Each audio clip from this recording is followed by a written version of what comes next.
Howdy there guys, and welcome back to Edgar TV, where today it's going to be another look on the rankings because we've got the European Championships coming up this weekend, and there will be a prediction video coming for that. So if you want to hear that and you want my live in-play predictions before the night happens with lots of stats and data along with my personal opinion on a video tomorrow, make sure you hit that subscribe button. Now, the European Championships ranking event, so we're going to see movement.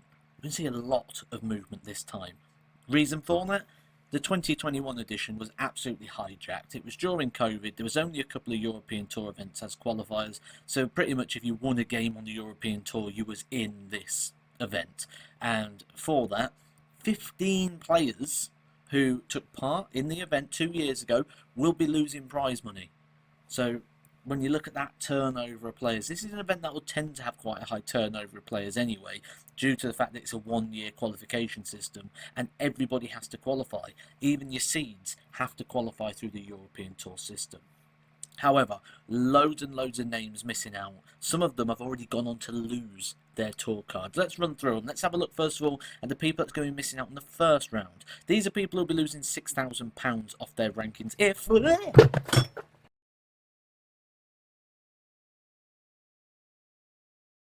as I was saying, if they are still in the rankings. Richie Edhouse went out 6-2 in the opening game. Gerwin Price, 104.53 the average for Gezi, but the £6,000 going off Richie Edhouse's order of merit puts him in no danger of losing his tour card. Adam Hunt already lost his tour card now. He went out 6-2 to Mensur Suljovic. He lost his tour card and wasn't able to regain it at this year's edition of Q School. Kim Hybrex stays within the top 32 unless you get some mad results. He went down 6-2 to Brendan Dolan, 92.47 the average for the Hurricane Kim Hybrex. Mervyn King, currently in no majors at the moment, went down 6-4 to Nathan Aspinall despite averaging 5 points more than the Asp, only averaged 90, King a 95. But King could be one of those players that's maybe not in trouble this year, unless results go against him, but maybe next year he could be on the old Ian White season where he needs a big one coming his way. Louis Williams lost out to Jose de Souza again. 5 points better average. Jose only an 89, Louis Williams in 94, but it wasn't enough. And at the moment, he slips down the rankings to about world number 69, and with being in no majors, is in big trouble of losing his tour card. Boris Kritschmar, 6-2 down to MVG. 100 average for Van Gerwen, who did go on to the final of this event, but Boris looks safe. His head's above water, and he should be okay for the top 64 for this year. Adam Smith-Neal went down 6-5 to James Wade, but he wasn't a tour card holder. He now is, but he wasn't at the time. He actually went in through the associate membership, which again just shows how sort of varied it was getting into this event. Ted Everts, 6-0 defeat to Joe Cullen, and he looks very likely to be losing his tour card unless he can get in that World Championship and have a bit of a run. Callum Ridds moves down one position but stays in the top 32. He lost out 6-5 to Luke Humphreys. Joe Mernon moves outside the top 64 after a 6-4 defeat to Adam Gavlas a couple of years ago. That £6,000 could be a big blow to him and his hopes keeping the tour card again. Another player that needs a big end to the year in order to get themselves in that World Championship. More than likely looking at the PDPA qualifier. Simon Whitlock also went down 6-3. He's stable in the rankings, sat around the number 44 position, but it's William Borland who took him out 6-3. Sizable list of people that went out in the opening round. There are more, which we'll get to in a second, but as you can see, like how much this has changed over the couple of years. The European Championship, the Players' Championship finals that are coming up at the end of November, these are sort of events that have quite a high turnover of players.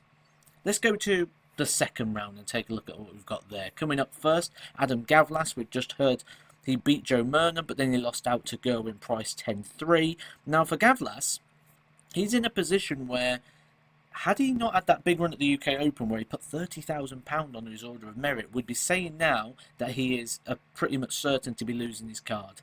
But he's safe in terms of that card, and he's got the back end of this year again to try and get in that World Championship and try and put himself a little bit safer. That UK Open run, massive for Gavlas, really has saved him and put some big prize money on the board.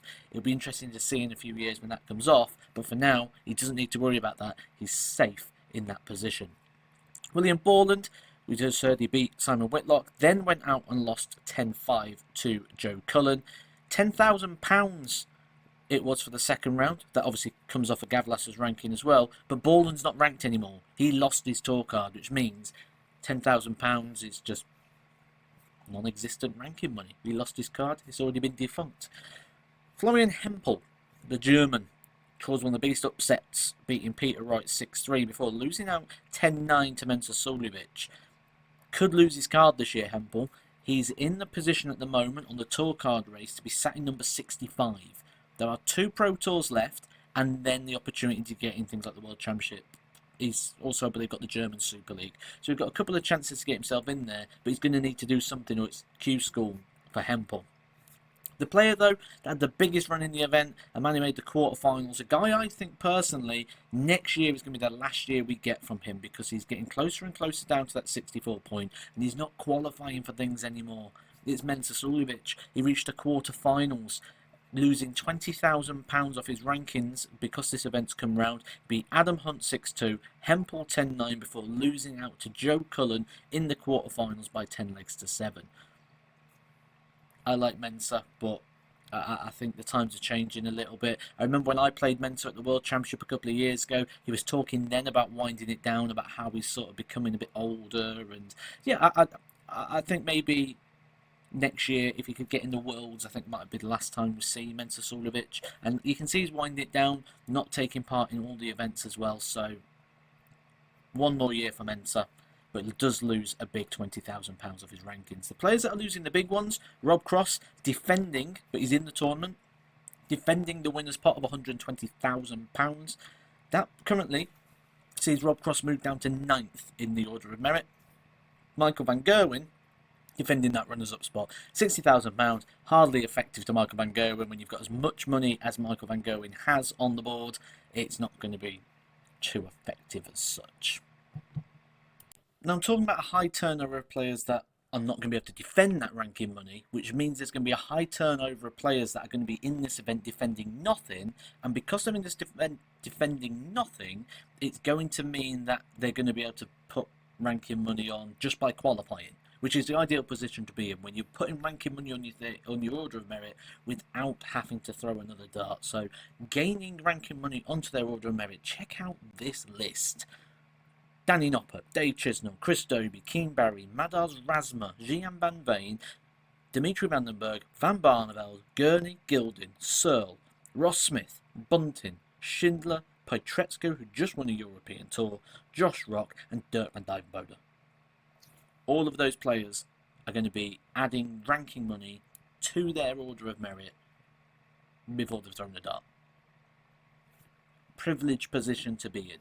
Means everything's a gain, everything's a win. Look at Michael van Gerwen, he's got to make the final just to keep the money on his order of merit. That's the defending system. If you're not familiar with that, I have got a video on it, how that 2-year system works. But what do you guys think is going to be the biggest moves coming into the European Championships? I will be obviously making prediction videos like I said, but who do you think is going to make a sizable jump? Let me know in the comment section down below, and I'll catch you for that prediction video very, very soon. Edgar TV.